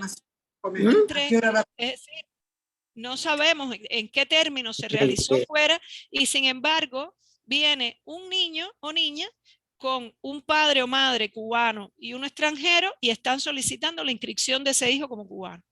Por lo tanto, están ocurriendo los casos, y nosotros lo que quisimos fue darle la solución más adecuada y con mayor rigurosidad. Porque por supuesto si rechazamos de plano como principio cualquier explotación del cuerpo de las mujeres y trata de niños o niñas. Es lo que puedo decir. Yo sé que es un tema controvertido, que no todo el mundo tiene las mismas perspectivas. Ya le discutimos muy seriamente de las mujeres dentro de las feministas cubanas. En el debate que se hizo promovido por la Federación de Mujeres Cubanas, ese fue uno de los temas, y realmente tratamos en todo momento de ser muy acuciosas con su formulación, precisamente para no dejar margen a la explotación. Gracias, Yamila. Ya se nos está cerrando el tiempo. Vamos a una última pregunta y entonces cerramos este panel. Y esta es la pregunta, también es como un comentario. ¿El empoderamiento de las mujeres que provienen del interior de los países hacia las zonas urbanas corridas por el hambre y las injusticias tendrían que recibir mayor información sobre el trabajo de casa particular, mal llamado doméstico, para que de esa forma no fracasen a la hora de buscar el progreso? ¿Ustedes tienen en sus países leyes para proteger a las personas que entren en el rubro de trabajo de casa particular o doméstico? Y me parece que esto es una pregunta para todas las panelistas. ¿Puedo contestar? ¿Cómo no? Adelante. Bueno, en este momento yo noto que hay un cambio en la población a la que se refiere la pregunta de trabajo doméstico, muy importante en la Argentina. Primero, que eso tiene relación mucho con lo que llamamos trabajo en blanco, porque el trabajo en blanco da la posibilidad de tener servicios sociales. Y hay una política del gobierno nuestro que está impulsando que todas las trabajadoras que trabajo, digamos, por llamado doméstico, en casas particulares, se le da facilidad a la empleadora, ¿m? De que no tenga que hacer los depósitos, que son siempre muy bajos en todo caso. No es lo mismo el depósito y lo que se paga por el servicio social y la jubilación a una trabajadora que tiene que, la patronal paga mucho menos que cuando se trata de otro tipo de actividad comercial. Entonces yo veo que hay un empoderamiento a través de estas políticas que yo, por ejemplo, que por la edad tengo que tener trabajadoras en mi casa, la relación se va cambiando, como va cambiando porque todas las mujeres ahora, o la mayoría en nuestro país, además por eso yo hablé de la importancia del trabajo territorial. La campaña tiene regionales en todo el país, nosotros somos un país muy extenso, no se llega a todo, pero se llega muchísimo más, y no nos olvidemos que la mayoría de las mujeres ahora tienen un celular, y ese celular es el medio, no contesté ante la pregunta, del cual a través le llega muchísima más información que antes. O sea, hay cambios sustanciales en eso. La pregunta que yo no contesté era si todo el tema de internet, todo el tema nuevo de estas comunicaciones virtuales. Y sí, son instrumentos, se están utilizando Instagram, hay muchísimas organizaciones sociales en la Argentina que trabajan en el tema de derechos reproductivos o LGBT, que utilizan las redes, utilizan Instagram. Hay la virtualidad, la pandemia nos sometió a la virtualidad y la virtualidad no se ha ido, ha quedado. El tema es ver cómo la explotamos, y yo creo que tendríamos que aprender bastante de la derecha, ¿no? Cómo utiliza las redes para influenciar. Y esto es una tarea de los jóvenes, la juventud. Me quedó una pregunta pendiente para Aleja, pero que es sobre la situación del aborto y la criminalidad en El Salvador, será para otro panel. Gracias. Perdón, Sí. no alcancé a escribir la pregunta. ¿Habrá un minutito para que le haga una pregunta a la compañera de Cuba? ¿O estamos ¿Cómo sobre el no? tiempo? Bueno, tenemos 7 minutos para cerrar. Sí, Yamila, una consulta le quiero hacer. Cuando nosotros hablamos de la maternidad, o yo escucho hablar de la maternidad subrogada, generalmente el debate gira en torno a un problema si está bien o está mal, es decir, un tema moral. Pero nadie habla del tema ideológico que significa la maternidad solidaria o la maternidad subrogada. Nadie dice la injerencia del mercado y del gran negocio de los laboratorios en este, entre comillas, derecho a ser madre y padre, y cómo perjudica o cómo nos utiliza a nosotras las mujeres. Esta es mi gran pregunta. Es decir, mi cuestionamiento a la subrogación de vientre no es un tema moral, es un tema ideológico. El capitalismo no puede meter la cola en todos lados y seguir metiéndola en el cuerpo de las mujeres. Es esto que no entiendo, por qué no se discute desde esa perspectiva. Bueno, yo lo que le puedo decir, Elena, es que nosotros estamos ubicados en una realidad particular en que la salud es pública, es gratuita, es universal. En Cuba no hay centros privados que trabajen los temas vinculados a la reproducción asistida, no ya a la gestación solidaria, a ningún espacio de la reproducción asistida, porque, repito, es un sistema nacional de salud pública que tiene un control estricto. Nosotros tenemos dentro del Ministerio de Salud Pública, una dirección que se encarga de todos esos temas, que es la que hace sus indicaciones metodológicas, la que controla en cada provincia del país los centros de reproducción. Nosotros estuvimos trabajando con los médicos y las médicas todo lo relacionado con los contenidos del código y con la resolución ministerial, es decir, que también nuestras condiciones propias, Resguardan a la particulares, mujer.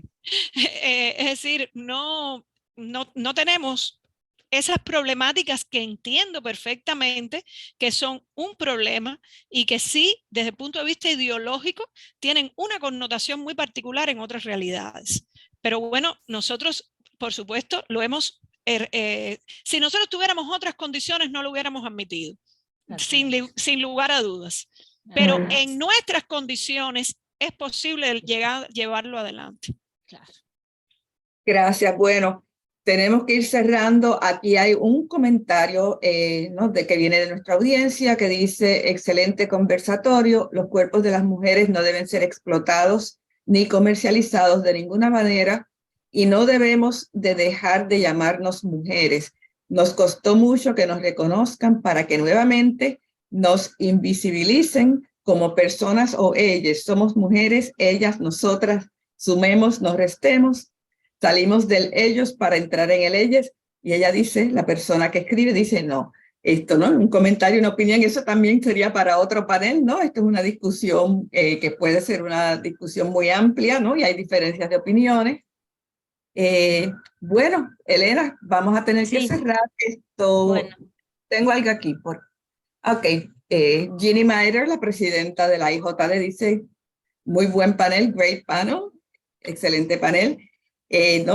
Yo quiero una vez más agradecer a Elena, a la doctora Elena Mendoza, a la doctora Pila Minjerski, a la doctora Yamila González Ferrer, a la profesora Marcia Murá y a la licenciada Aleja Mengíbar Guadrón, el haber colaborado y aceptado esta invitación para este panel. Espero verlas a todas muy pronto y ahora le paso la palabra a Elena para que se despida. Bueno, muchísimas gracias, Vanessa. Bueno, en nombre de la Asociación Americana de Juristas, agradecemos a las expositoras y a todas les participantes por haber estado aquí debatiendo, intercambiando opiniones, y espero que nos podamos encontrar el año que viene en este mismo lugar. Muchísimas gracias a todas y todos. Muchísimas gracias. Obrigado.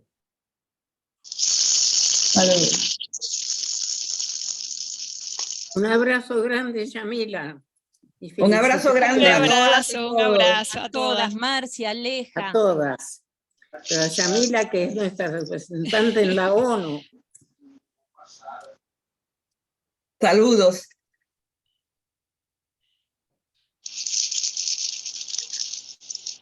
Nelly. Sí. Estoy feliz de haberla visto, de haber compartido con usted. Feliz. Solo de mirarla me da una energía tremenda. Gracias, nos hablamos. Sí, cómo no, un beso grande, un abrazo. Abrazos. Agradecida, Abrazo a muchas Olga. gracias. Sí, cómo no, se lo